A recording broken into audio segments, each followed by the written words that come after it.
चलिए सवाल जवाब का सिलसिला फटाफट शुरू करते हैं और हमारे साथ राजपाल सिंह जी जुड़ रहे हैं कुरुक्षेत्र से।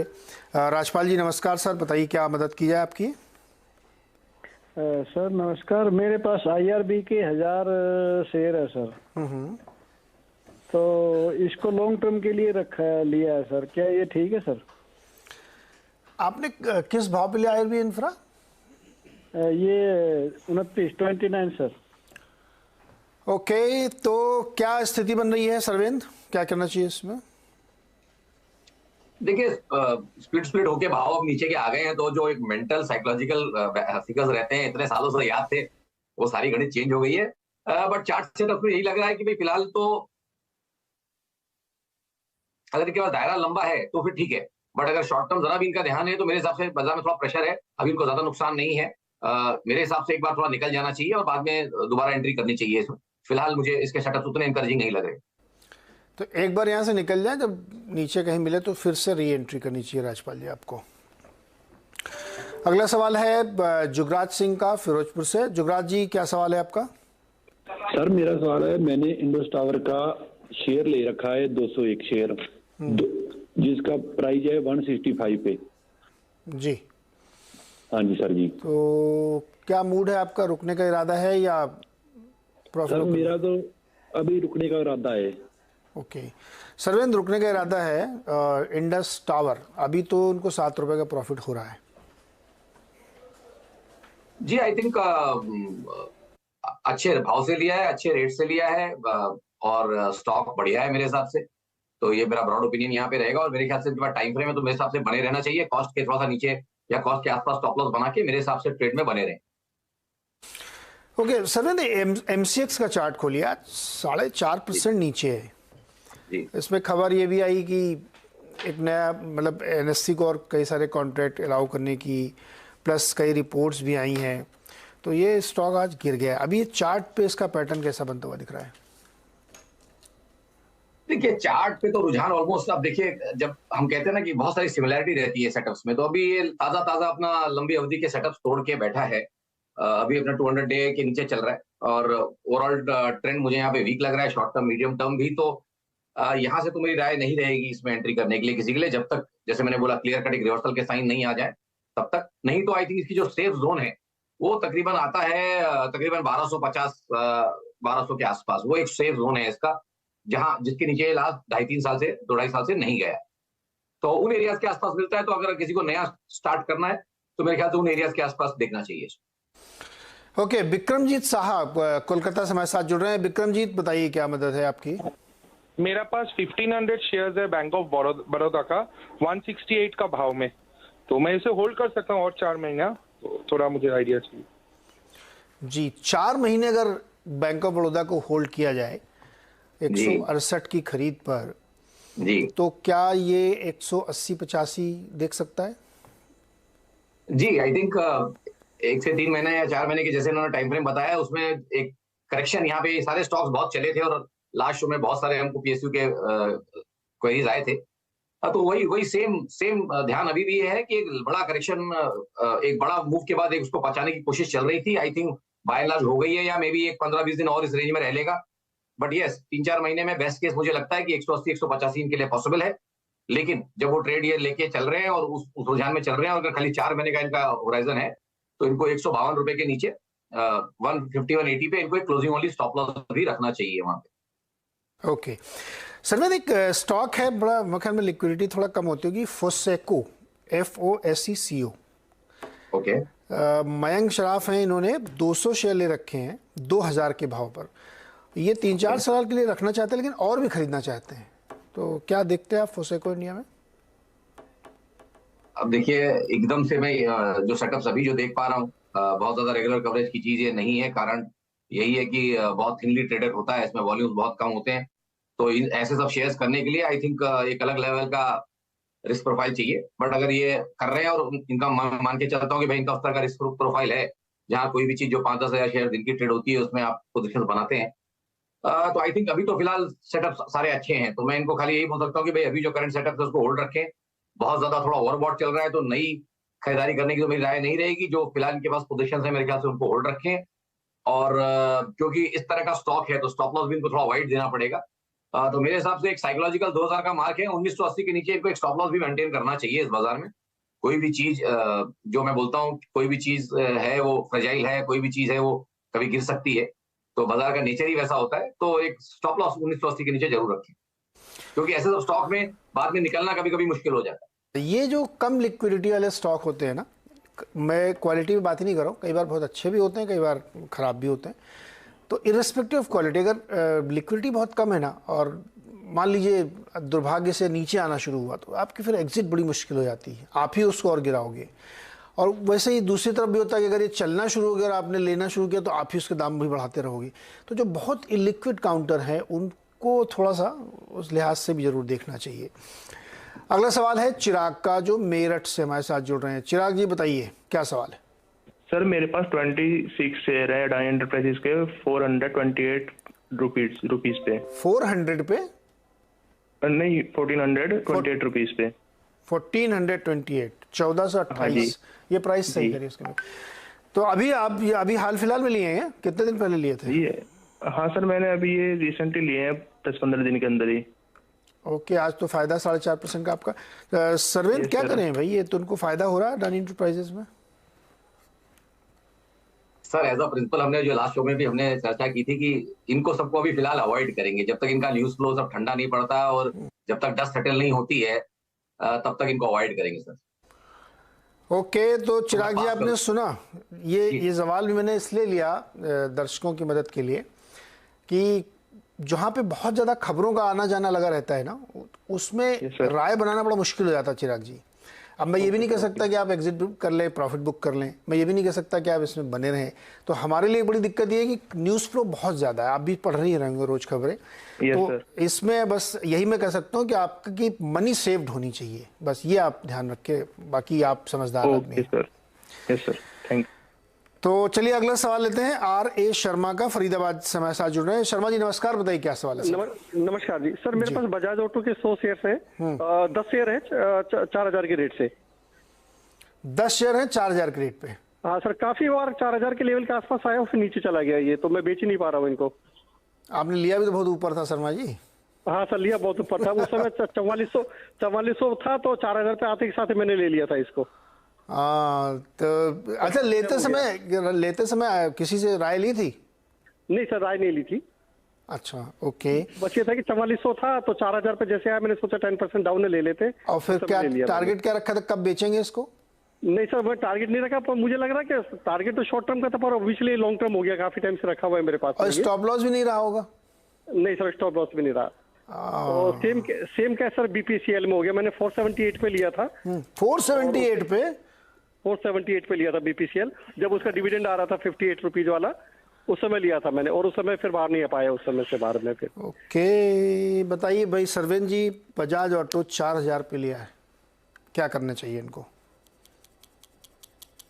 देखिए एकदम स्विंग टॉप ही उन्होंने बाय किया और खुद ही ये बात एक्सेप्ट कर रहे हैं कि इनको बाजार ने थोड़े बहुत, सबके लिए जानना बहुत जरूरी है कि बिल्कुल भाव आए ऐसा जरूरी नहीं है। बाजार ने आपको उसके आसपास आके 3-4 मौके दिए, खुद ही एक्सेप्ट कर रहे हैं और फिर भी ये निकल नहीं रहे। इनको समझ नहीं आ रहा है कि लास्ट 3-4 महीने से स्टॉक चल नहीं पा रहा है और अब धीमे धीमे जो न्यूज फ्लो है वो इस सेक्टर के लिए थोड़ा थोड़ा बिगड़ा हुआ आने लगा है। और इसका जो दूसरा इसका कॉम्पिटिटर है हीरो मोटोकॉर्प, मैं इनको एक आगाह कर दूं एक बात को कि उसका टॉप 2017 में बना था। 2017 के बाद से हीरो मोटोकॉर्प नया टॉप नहीं बना पाया है। तो ऑटोज में डेफिनेटली कुछ लॉन्ग टर्म में हो रहा है जो बाद में लोगों को समझ में आने लगेगा, बट फिलहाल प्राइस स्ट्रक्चर ये बोलता है कि भाई इनके लिए थोड़ी तकलीफें हैं। तो मेरे हिसाब से इनको इनके स्टॉक में इनको एक स्ट्रेटेजी देता हूं, इनको बजाज ऑटो बेच के BPCL एवरेज कर लेना चाहिए।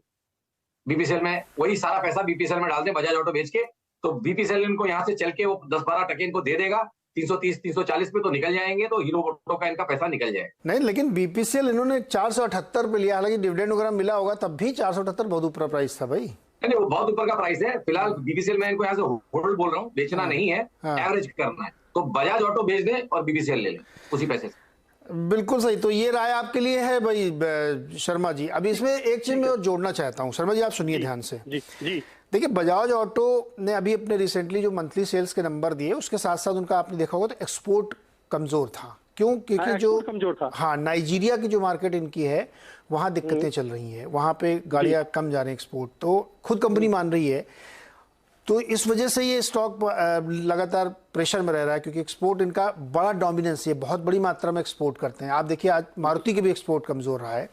तो एक्सपोर्ट मार्केट अगर कमज़ोर है तो एक तो ये तुरंत तात्कालिक प्रॉब्लम जो महीने वाली है, लेकिन दूसरा जो टू व्हीलर के संदर्भ में मैं इर्रिस्पेक्टिव ऑफ बजाज ऑटो ये आपको बताना चाहता हूँ सर, कि जो टू व्हीलर सेगमेंट है ना वो इलेक्ट्रिक की तरफ ट्रांजिशन में है। कोई कंपनी माने नहीं माने, बड़े बड़े ज्ञान दे, कुछ भी करें वो, लेकिन इलेक्ट्रिक टू व्हीलर का ट्रांजिशन चल रहा है। इसीलिए आप देखिए जो लोग लेगार्ड हैं, जो देर से उसमें एंट्री ले रहे हैं और ये सोच रहे हैं कि हम एकदम से काफी बड़ा काम कर लेंगे, वो दिक्कतें आ रही हैं। इसीलिए उन्होंने कहा 17 से लेके आज तक हीरो मोटर टॉप नहीं बना पाया है। जी। तो ये बात आप समझिए कि आप हमेशा अपने ट्रेडर्स को, निवेशकों को ये बताते हैं कि आप लोग थोड़ा बहुत ध्यान रखा करिए कि इंडस्ट्री में क्या बदलाव हो रहा है।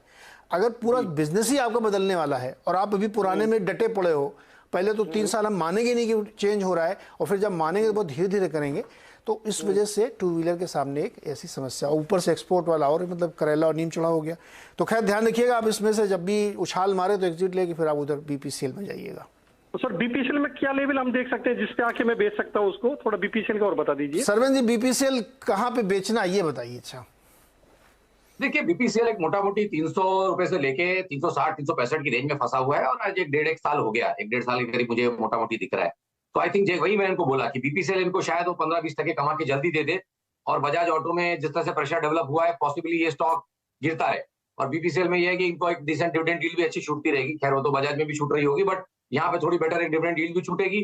स्टॉक ऑलरेडी काफी करेक्ट हो गया है, इनका ऊपर का 478 और अभी का मान लीजिए मोटा मोटी 300, तो इनका एवरेज आ जाएगा तकरीबन 380-90 का। तो एटलीस्ट 360 आएगा, 370 आएगा, तो एटलीस्ट थोड़ा मुनाफा बुक कर पाएंगे या कॉस्ट टू कॉस्ट भी बेच पाएंगे। जो इनका मंशा, जो मेरी इनको लगी कि भाई ये 4000 में बजाज ऑटो बेचना चाहते थे लेकिन बेच नहीं पाए, उस मंशा के हिसाब से मैंने इनको राय दी है। तो जो नई क्वांटिटी लेंगे ना उसमें आपको फायदा हो जाएगा, तो उसके हिसाब से आपको प्रॉफिट भी हो जाएगा, तो आप अपना इसकी कॉस्टिंग को और नीचे कर पाएंगे। चलिए फटाफट अगला सवाल लेते हैं। सुभाष सोनी जी जयपुर से हमारे साथ जुड़ रहे हैं। सुभाष जी बताइए। सर मैंने बीएचएल खरीद रखे हैं 3300 शेयर, करीब 83 रुपए के आसपास के भाव के, अब क्या करना चाहिए? सरवन जी बीएचईएल, इनका भी भाव 8 साढ़े 8 रुपए, नहीं 8 रुपए करीब नीचे है, क्या करें बीएचईएल? देखिए यहाँ पे तो ऐसा बीएचईएल में अगर आप देखेंगे तो मोटा मोटी यहाँ पे अच्छे रिवर्सल्स हुए हैं ईयरली में भी, और जिस तरह का ओवरसोल्ड रीडिंग्स इसके लॉन्ग टर्म में आए, आई थिंक यहाँ पे तो इनको अभी बने रहना चाहिए। टाइम अगर दे सकते हैं तो बने रहे। मेरे हिसाब से अपना 200 एवरेज के आसपास से भी अभी करंट मूव में बहुत अच्छा सपोर्ट इसने लिया है। तो उसी एरियाज को, 65 के एरियाज को अगर चाहे तो स्टॉप लॉस भी लगा सकते हैं। तो 64 रुपए 80 पैसे का एक स्टॉप लॉस लगा ले क्लोजिंग बेसिस पे। जब तक उसके नीचे नहीं जाता तब तक तो अभी जो जिस तरह का मोमेंटम इसने पकड़ा है, मुझे तो अच्छा लग रहा है। तो और काफी सालों के बाद, पिटने पिटाने के बाद गए साल में इसका पॉजिटिव क्लोज आया है, तो शायद 2-3 साल तो एटलीस्ट आउट परफॉर्म कर ले बाजार को, ऐसा मेरा मानना है। तो बने रहे ट्रेड में, और पैसे बनने की डेफिनेटली यहाँ पे पॉसिबिलिटीज ज्यादा है। सरवन जी आपके इसमें 20 साल का चार्ट दिखता है बीएचईएल का क्या? सर बिल्कुल पूरा दिखता है सर, जितना जहां से डेटा है वहां से हमको सारे चार्ट दिखते हैं। मतलब बताइए इसका हाई क्या था?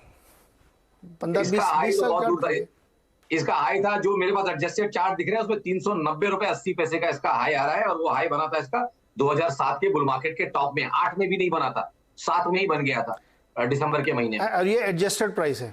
ये मतलब चार्ट एडजस्ट हो गए होंगे अभी तक, मतलब हमारे वेंडर्स जो है वो चार्ट को ईयर ऑन ईयर एडजस्ट करते हैं, स्प्लिट बोनस जो भी आता रहता है। ये सवाल मैंने आपसे इसलिए पूछा कि जब मैंने अपने करियर की शुरुआत की थी 98-99 में, तब बीएचईएल वगैरह सुपरस्टार हुआ करते थे, क्या जबरदस्त रैली परफॉर्मेंस होते थे। जी। ये कहानी में दोबारा इसलिए कर रहा हूँ, जो लोग इस शो को लगातार देख रहे हैं, कि बदलते समय के साथ अगर कंपनी नहीं बदल रही है और ऊपर से सरकारी भी है, तो उसका हाल बीएचईएल जैसा होता है।